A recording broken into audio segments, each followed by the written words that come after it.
señor Ricardo Pinedo está con nosotros, él es secretario del expresidente Alan García y ayer conversábamos con él, el tiempo ganó y quedamos en continuar la conversación el día de hoy respecto a esta famosa conferencia que dicta el expresidente y por la que recibe $100.000, dinero que salió, de acuerdo a la información que ha presentado IDL Reporteros, de la Caja 2 de Odebrecht. El señor Pinedo ha sido coordinador de todas las conferencias dictadas por el expresidente García y él decía que en este caso incluso había tenido una relación directa con Espinola. Recordarán ustedes que es el nombre de esta persona, de este abogado, que funge a pedido de Odebrecht como contratante del expresidente García y cuyo estudio de abogados se utiliza, para encubrir que el dinero realmente salía de la Caja 2 que manejaba Marcelo Odebrecht. Señor Pinedo, gracias por estar nuevamente con nosotros. Buenas noches. Ayer nos quedamos en que usted había hablado con Espinola o había tenido una relación directa. ¿Cómo se coordina la realización de esta conferencia y por qué cree usted o cómo podría usted sostener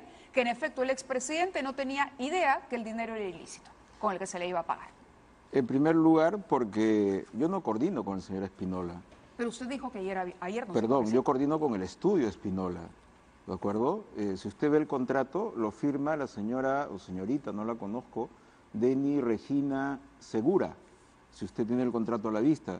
El estudio puede ser Espinola, el dueño puede ser el señor Espinola, el doctor Espinola, pero normalmente uno no coordina con los jefes de las agencias o de los estudios jurídicos para la coordinación. ¿Quién llama a solicitar la conferencia del doctor Yo me García? imagino que en este caso, normalmente, en la mayoría de los casos, yo coordino con la persona que firme el contrato, a través de un correo, a través de una llamada telefónica. ¿Pero quién convoca a quién? Entiendo que es esta agremiación. Obviamente, claro, nosotros, el presidente empieza una conferencia.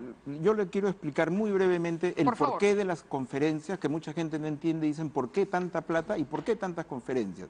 Por la sencilla razón, habíamos terminado un gobierno exitoso, crecíamos a 8 o 9%, cifra que se extraña ahora, ¿no? Se había hecho mucho trabajo en infraestructura, se había dado 5 millones de personas, se le había dado agua por primera vez, luz, etcétera. Terminado ese gobierno exitoso, hay una sorpresa, gana el señor Ollantumala. Y la pregunta de los inversionistas, de los bancos de inversión, de los fondos de riesgo, caía por sí sola.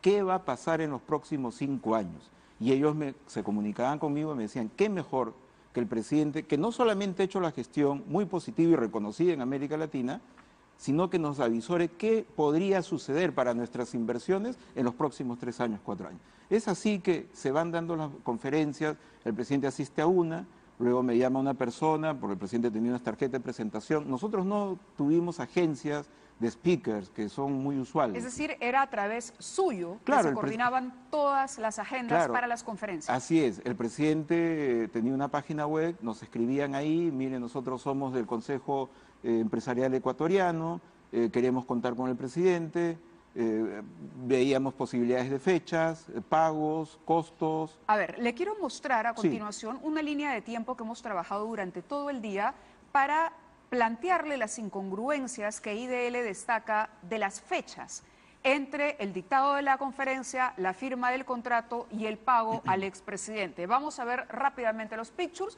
Esta es una línea de tiempo. Empezamos el 24 de mayo del año 2012, había terminado ya el gobierno de Alan García. Fecha que aparece en el recibo de Alan García por conferencia dictada para la Federación de Industrias del Estado de Sao Paulo. El 25 de mayo, que es la siguiente, Alan García ofrece esta conferencia en Sao Paulo, Brasil.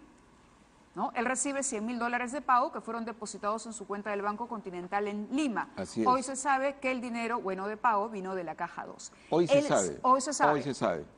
El 5 de abril es la fecha del contrato, ¿es correcto?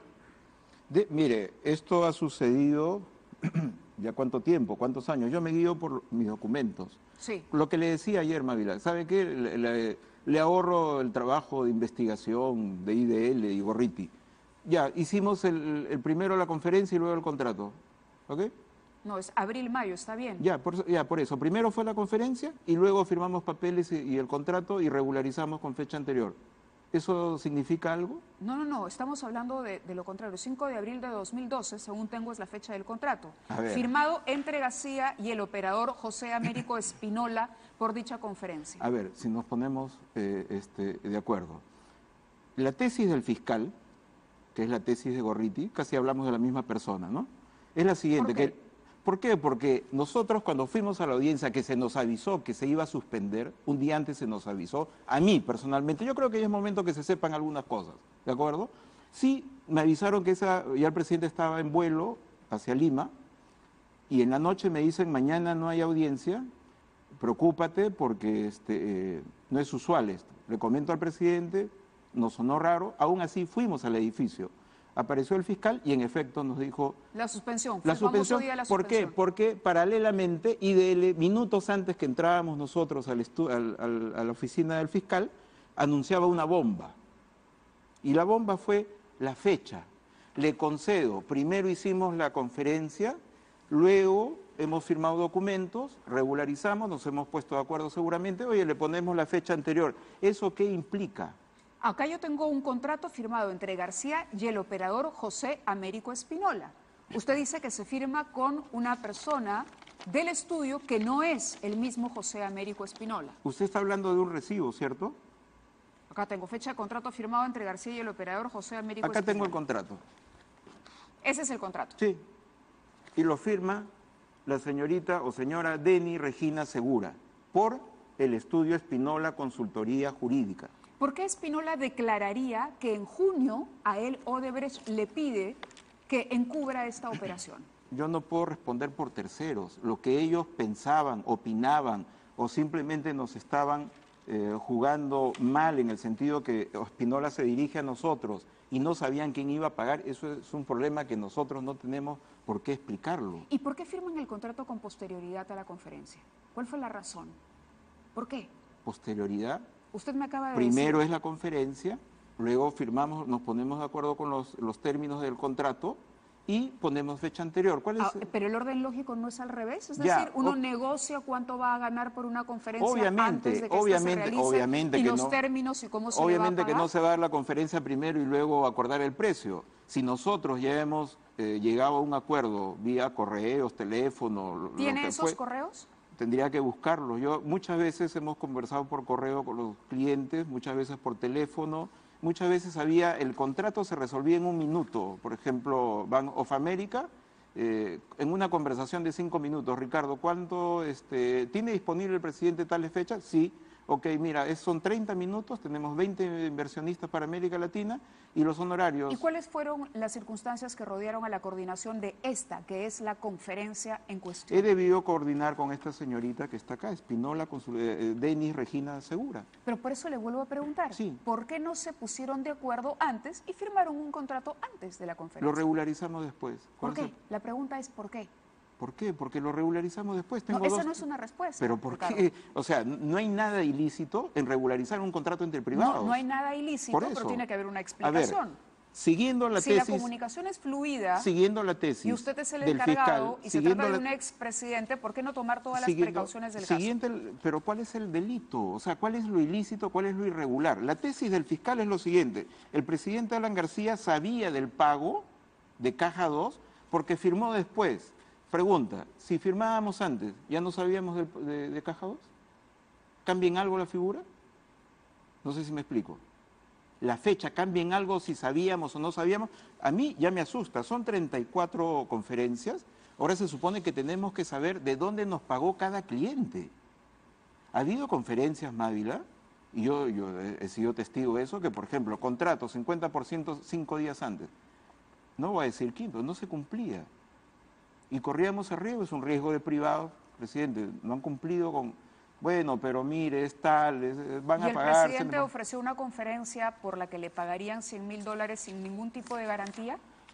Sí, lo hemos hecho 2, 3 veces, sí. O sea, garantía ¿Se corrió no, el riesgo? Corríamos acuerdos y a la hora de depositar que el depósito se demoraba, que el banco intermediario entre el BBVA no cumplía con depositar. ¿Usted sabía que Odebrecht era parte de Fiesp? Pero por supuesto, FIES, ¿sabes cuántos gremios asocia a FRI? Le hago esta pregunta porque como ex funcionario público, el presidente iba a prestar un servicio a una ex contratista del Estado. Tampoco es ningún delito. Pero pero no se supone que 12 meses después de dejado el cargo uno no puede... No, señora, no, por favor. Hay veces aseveramos cosas con una facilidad tremenda. Eso es para el funcionario. Si yo soy de logística y hago que usted que vende alfombras gane una licitación, yo en 12 meses no puedo trabajar en su empresa si depende de mí. ¿me entiendo? Un presidente de la República no tiene esa limitación, ¿de acuerdo? FIES tiene 130.000 empresas asociadas. Y quiero decirle una cosa, acá en la cláusula de FIES, para que mucha gente entienda de qué se trata, he traducido la cláusula 3, si usted la tiene ahí. Algunos clientes del contratante interesados en el potencial de las relaciones bilaterales entre Brasil y Perú manifestaron interés en promover una ronda de debates sobre el potencial arriba mencionado, habiendo incluso obtenido el apoyo de la FIES, Federación de Industrias del Estado de Sao Paulo. Dígame, Mávila, este es un programa tentativo de ese evento. Correcto, ¿me lo podría quedar? Pero por supuesto. Y fueron peruanos. Una pregunta antes de que nos corten y fueron peruanos tan honorables como el señor Miguel Vega Alvear, como el señor Fortunato Brescia Moreira. Acá está todo, es un pre. El mismo evento, programa. Digamos, el programa es un preprograma. Correcto. ¿Usted cree que van a organizar todo un evento años después de haber dejado el gobierno para pagarle $100.000 de una forma? ¿Quién paga el pasaje para el viaje del señor García? Tendría que revisar, me imagino que es según el contrato. Pero usted ha publicado hasta un libro sobre eso. Sí, por supuesto. Entonces, sí, pero la pregunta es sencilla. ¿Quién le iba a pagarlo? Tengo que ver aquí, normalmente el 90%, usted tiene el librito que le di ayer. Ahí están las cláusulas. Pero usted lo escribió, o sea, cuéntemelo usted. No, yo no lo escribí el libro son las copias de los contratos y son 32... ¿Recuerda quién pagó los viáticos? Tendría que ver el contrato, porque hay contratos que comprenden el viaje, los vuelos, y hay contratos que no. Ahora, si no lo contrató y alguien pagó, o sea, no sé, ¿qué?